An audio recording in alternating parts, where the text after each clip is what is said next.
My wife and her lover ran me over repeatedly, leaving me crippled.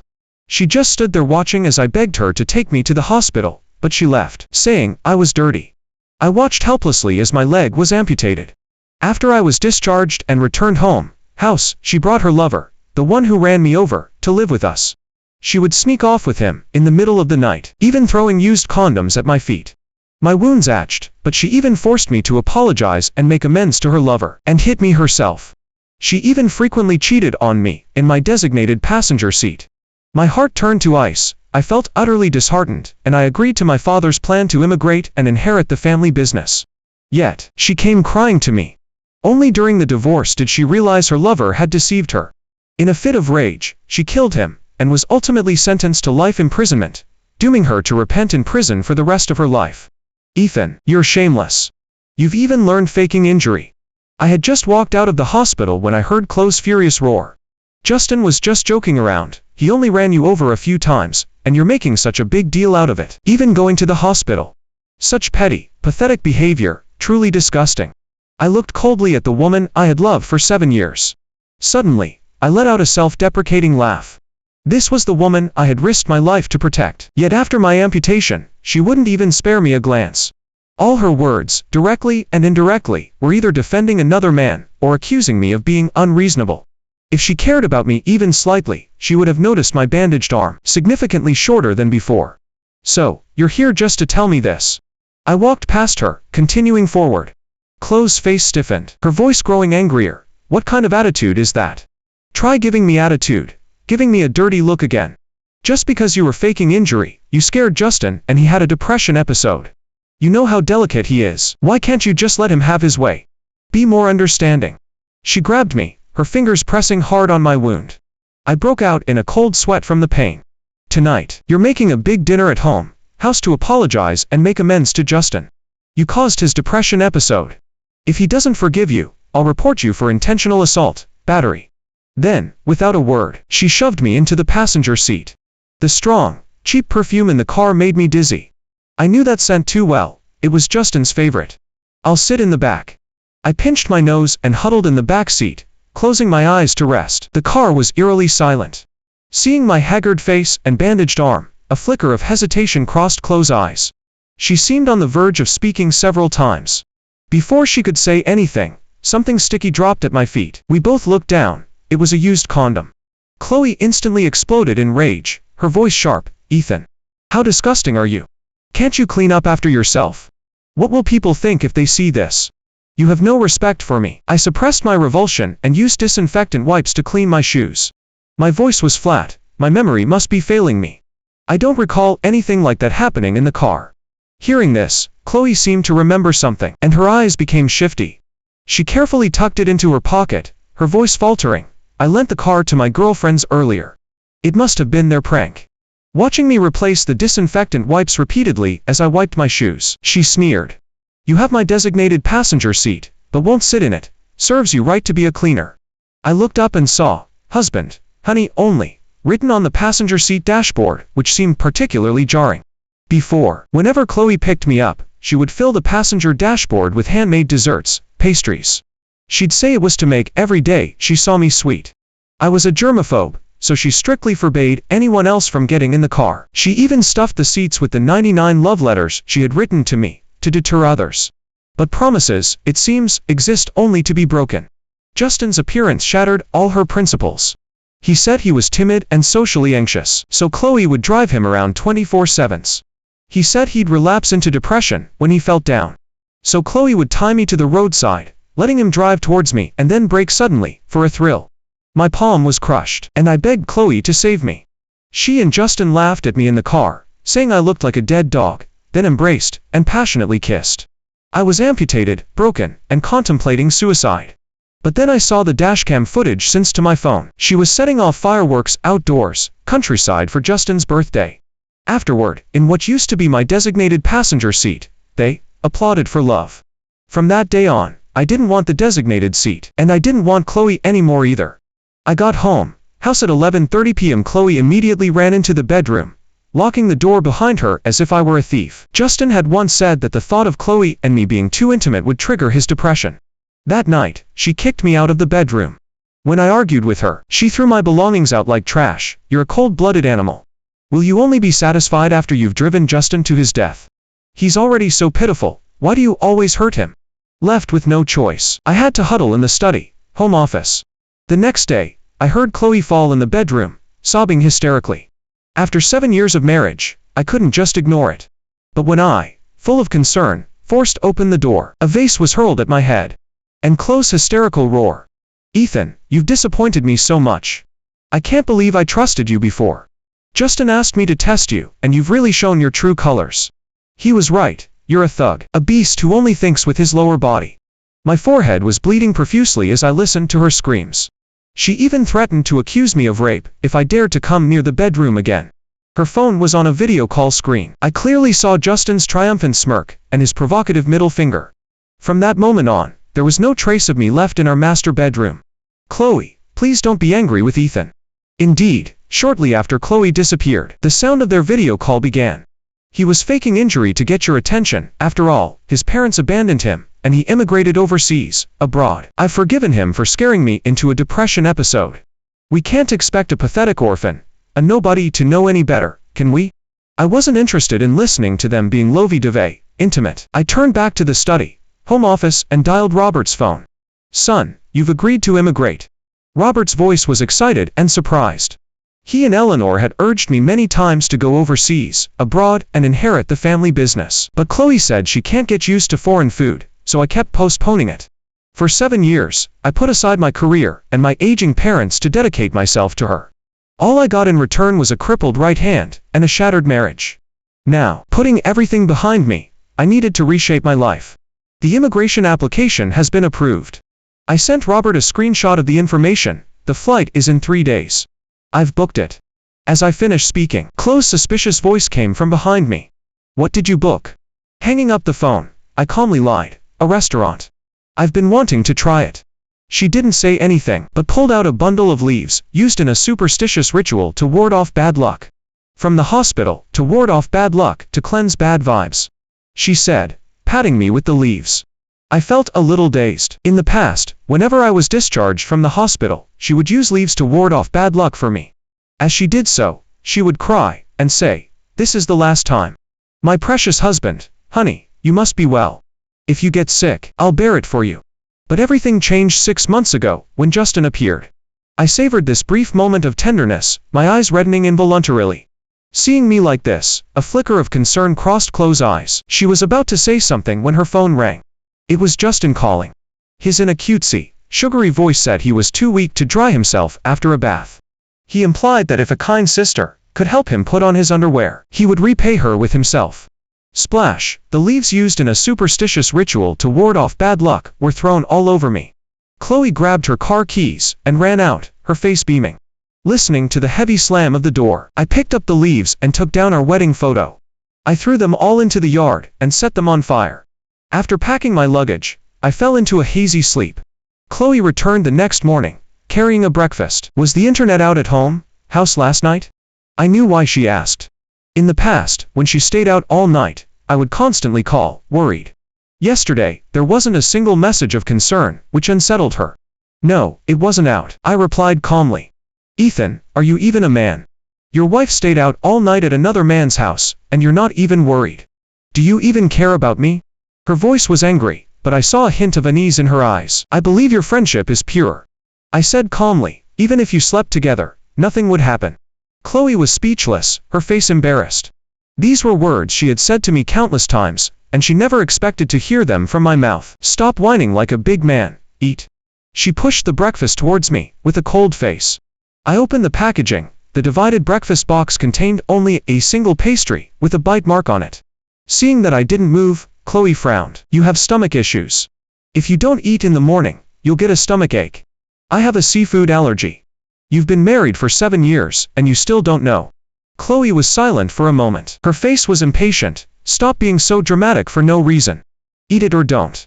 A few minutes later, I saw Justin's social media post, story. Chloe is so sweet. She bought me a heart-shaped divided breakfast box first thing in the morning, so worried about getting fat. Is Chloe raising a little pig? Squeak asterisk. Chloe returned from throwing out the trash, glanced around the room, and frowned. Did you clean? The house feels a bit empty. If you need to buy anything, get it, and I'll reimburse you. I casually brushed her off, nothing needed. This house was in my name, and I planned to sell it after the divorce. Any more investment would be a waste.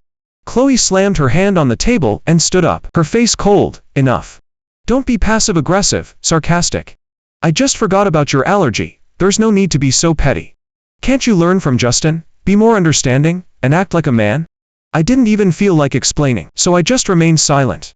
She sneered, look at you, whining like a shrew, complaining senselessly. It's disgusting. I'm sleeping at Justin's tonight. You better reflect on your mistakes. With that, Chloe walked straight out. In the past, whenever we gave each other the silent treatment, cold shoulder, I was always the one to apologize first. I would even kneel and beg for her forgiveness, utterly humiliated. Now, I truly didn't care anymore. Chloe held her phone all day, but didn't receive a single message from me. In the evening, I drafted the divorce agreement with my lawyer. Suddenly, I received a call from Chloe, her voice icy. Where are you? Outside. Nonsense. Who gave you the right to stay out all night? Send your location, I'll pick you up. I glanced at the dark night. It was indeed hard to get a ride, take a taxi. But after I sent my location, I waited 2 hours for Chloe. Opening Justin's social media post, story, I indeed saw news of his depression episode. When I got home, Chloe and Justin were both there. They were hugging for a while before they noticed me standing at the door. Chloe's eyes showed clear annoyance, and she glared at me. Ethan, look at the mess you've caused. You disappeared all day, and Justin's depression even flared up because he was worried about you. Do you know how much he suffered? She walked over and slapped me across the face. Can't you be more sensible? Stop hurting people. Apologize to Justin immediately, or I'll never forgive you. Behind her, Justin looked at me smugly. My wounds ached, and I just wanted to go back to my room and rest. Besides, I was leaving the States in 1 day, nothing mattered to me anymore. I nodded perfunctorily, I'm sorry, okay. But Chloe became even angrier. Ethan, do you have no shame? He hit you, and you're apologizing to him. Are you a born coward? How pathetic.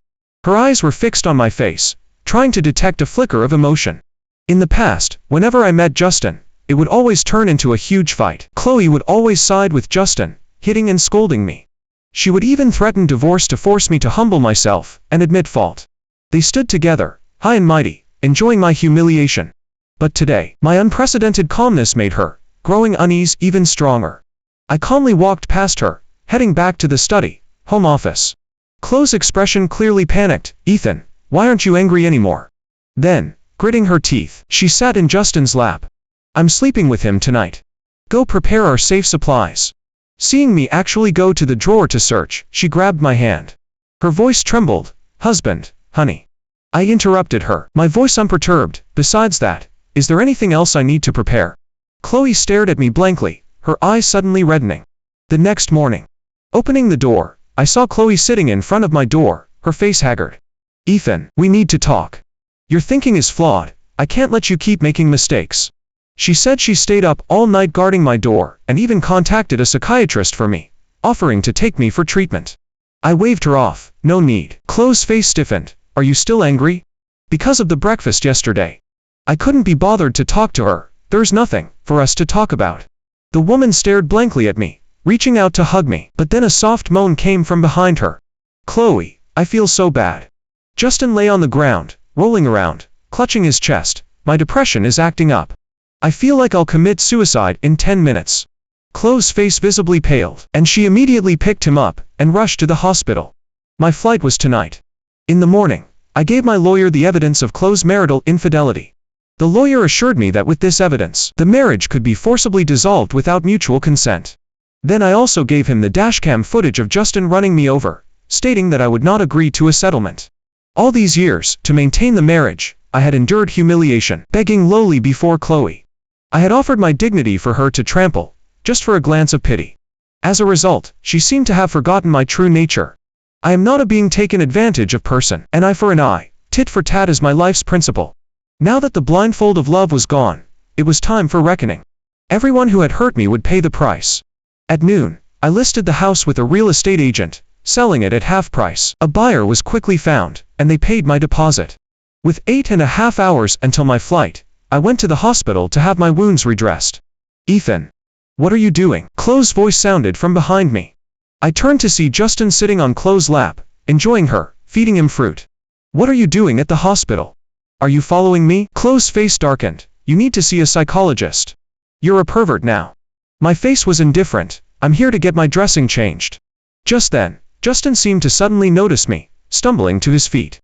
Brother-in-law, please don't be angry with Chloe, it's my fault. He clutched his chest, feigning a cough. Chloe and I have nothing going on. Please don't misunderstand. Even if you're angry with me, you shouldn't faking injury to trick Chloe's feelings. Chloe hugged Justin, gently stroking his head. Silly boy, you don't need to explain to this kind of person. He doesn't know how good he has it. After comforting Justin, the woman's smile vanished, and she glared at me coldly. Ethan, I'm so disappointed in you. You're faking injury to provoke Justin, and now you're following me. With your despicable character, I must have been blind to marry you. With that, she suddenly stood up and pinched my wound. I've been trying to save your face, but since you don't want it, don't blame me. You like to act, don't you?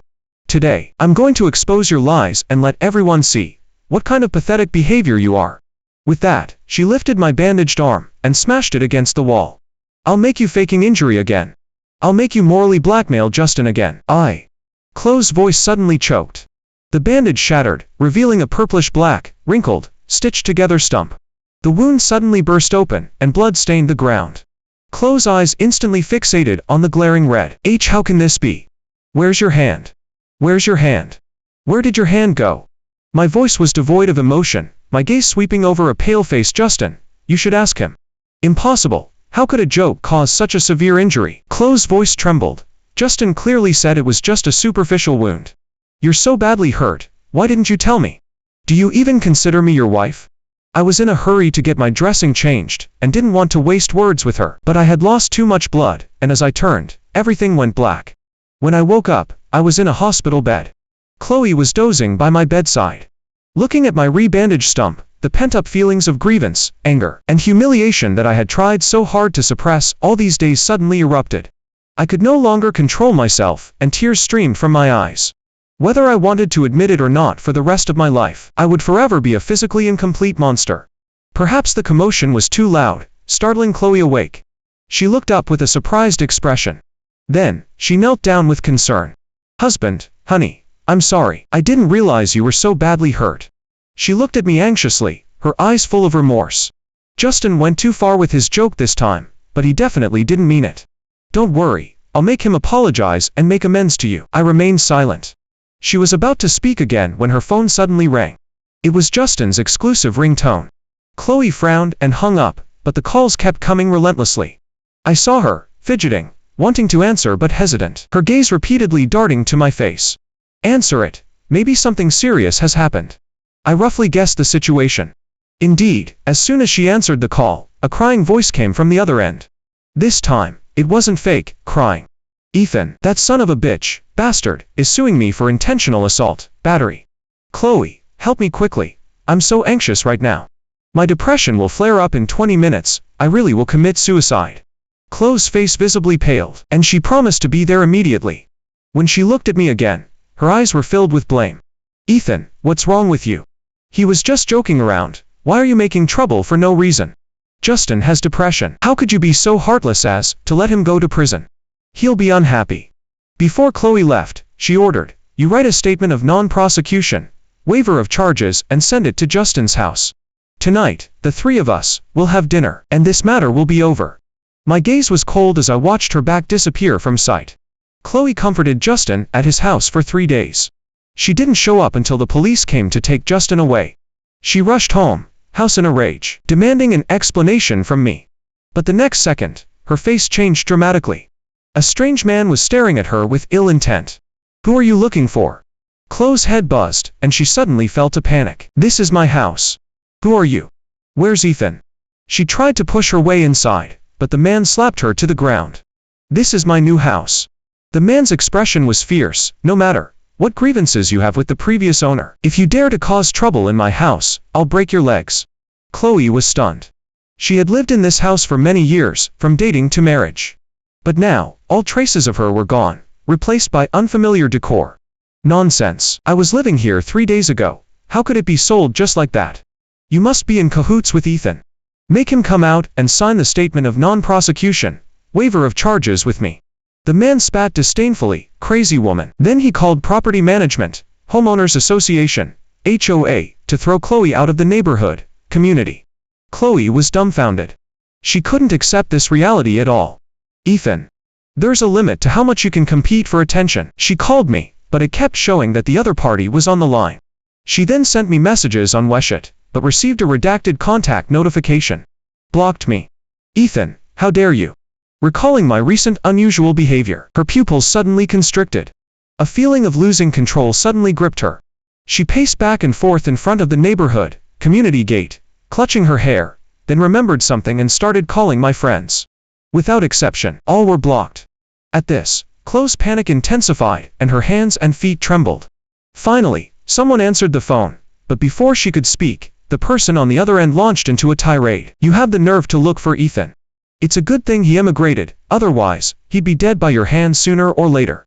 You ungrateful beast, you'll never see him again in this life. May you two and the other man, may you two last forever and die young. Sarcastic. Clang. Chloe's legs gave out, and she fell to the ground. Immigrated. Ethan left. He doesn't want me anymore. No. I didn't give permission. Who gave him the right to leave me? Chloe roared hysterically, as if trying to convince herself. Her friend sneered. Ethan usually spoiled and pampered you. Did you really think you were a queen? He always wanted to be a shooting athlete, but you crippled his hand to appease that manipulative creep, scheming manipulator. His dream was shattered by the person he loved most. Do you know how desperate he was? Do you know how many times he tried to commit suicide these past few days? After speaking, the friend angrily hung up the phone. Chloe tried to call back, but she was already blocked. Meanwhile, I was lying on a beach overseas, across the ocean, enjoying sunbathing. Listening to my friend complain about Chloe's shamelessness, I calmly reassured them with a faint smile. She's irrelevant, no need to pay her any mind. Homeless, Chloe had no choice but to stay in a hotel. That very night, she fell ill with a high fever. Ethan, I'm thirsty, I want water. Ethan, I don't feel well. Ethan, she called out for a long time, but no one answered. Only then did Chloe remember that I had gone overseas, abroad. A strange pain in her heart made it hard to breathe. The woman helplessly curled up in a corner, continuously dialing my phone. At that moment, a surge of regret suddenly overwhelmed her. If Ethan were still here, he would never let her be sad. Ethan, please come back. I can't live without you. She murmured to herself, when suddenly an email popped up. It was the divorce property distribution notice. Not only would she leave with nothing, walk away empty-handed, but she also had to repay the money spent on Justin over the years. Chloe's face instantly changed. Ethan, you're a heartless animal. She angrily smashed her phone on the ground. I gave you 7 years of my youth, and you're so cruel as to make me leave with nothing, walk away empty-handed. You're overreacting, making a mountain out of a molehill over every little thing. Do you have any humanity? She used someone else's phone to call me. Ethan, that's enough. Do you think immigrating will cut ties with me? We're legally married, and Australia recognizes that. Her tone was defiant. As commanding as ever. Tomorrow morning, I expect to see you at the hotel. I can overlook all your unreasonable behavior these past few days. I've given you a way out. Don't be ungrateful. Get back here. I chuckled in exasperation. Chloe, we are no longer husband, honey, and wife. The woman frowned deeply. Dare to say that again. My voice was calm. You committed adultery during the marriage and instigated Justin's intentional assault, battery, which is illegal. Your consent isn't needed. Filing for divorce will dissolve the marriage. There was a long silence on the other end, followed by the sound of something falling to the ground. Ethan, you're just trying to scare me, right? Chloe's voice trembled. How could you bear to leave me?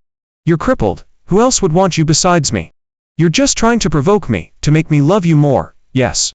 That must be it. I couldn't be bothered to listen to her self-delusions. The courtroom summons, subpoena should arrive soon. I wish you and Justin are assigned to a shared cell, for lovers, sarcastic. With that, I hung up the blocked. Chloe kept calling my name, wanting to say more, but I no longer heard her. After arriving in Australia, it took me a week to adjusting to jet lag. As soon as I adjusted to the rhythm here, Robert eagerly placed me in the company, initiating the successor training program.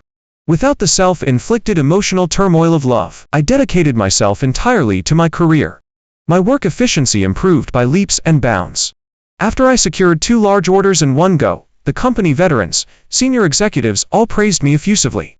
They all envied Robert, commending him for having a worthy successor. While working full throttle was busy, it also made me feel incredibly fulfilled. I no longer missed my time with Chloe.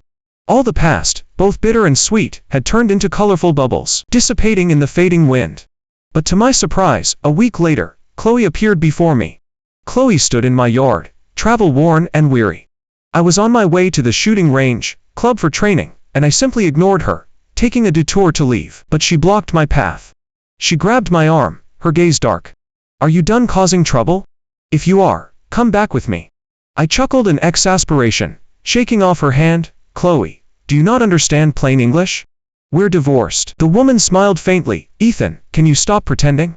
You knew Justin had depression, yet you deliberately provoked his episodes. Every time he needed my care, you would stop me and argue, causing him pain. This time, you even set him up and sent him to prison. I've tolerated you again and again for the sake of our 7-year relationship. What more do you want? I'm ordering you now. Come back to the States with me immediately." Chloe grabbed my collar. Our eyes locked. She suddenly felt a jolt in her heart. My eyes no longer held any of the love from before, only coldness and annoyance. I took 2 steps back, creating distance. I didn't even feel like arguing against her, sowing discord, spreading rumors. I calmly walked forward, my voice flat. "Chloe, I don't want you anymore." There were no heated arguments or arrogantly making threats. Watching me turn away with an unperturbed expression, walking past her like a stranger. At this, Chloe's carefully maintained composure finally broke. Her face instantly turned pale, and her body trembled. "Husband, honey." She stumbled after me, grabbing onto my car door with both hands. "Ethan, you can't do this to me. Have you forgotten our wedding vows? We were supposed to be each other's only one. You can't break your word." I looked at her coldly. "Let go." Chloe's expression grew more anxious, with a tearful catch in her voice. 7 years of our relationship, how can you just leave like this? It's not fair to me. I owe you a great debt. You saved my life. You can't be ungrateful." My thoughts flashed back to the day we first met. I was being threatened by a drunk with a knife, and Chloe, in an act of bravery, ended up with a knife scar on her forearm. When we were dating, she would show off her knife scar every day. She called it her medal, badge of honor for fighting for love. But later, it became a shackles, a burden she used to manipulate and control me. Chloe pulled up her sleeve, but her face instantly paled. The original knife scar had been removed, replaced by a brightly colored tattoo. "Chloe Justin, forever and ever." "No. It's not like this." Chloe broke down crying, kneeling on the ground, frantically tearing at the skin on her forearm. "This was just a dare, a prank. It doesn't count. Wipe it off quickly, it's dirty." I drove away. In the rearview mirror, Chloe knelt on the ground, her white dress stained with blood. The tattooed skin, which she had torn off, was discarded like trash. Upon arriving at the shooting range, club, my beautiful coach was already waiting. I had once believed that my right hand injury would make me unable to pursue my shooting dream, but Sophia's appearance and encouragement helped me regain my confidence. I decided to switch to left-handed shooting and learn from scratch. Just as we were chatting and laughing, Chloe suddenly burst in. "Bitch, stay away from my husband, honey." Then she rushed forward, raising her hand to hit Sophia. "Enough." I instinctively shielded Sophia behind me.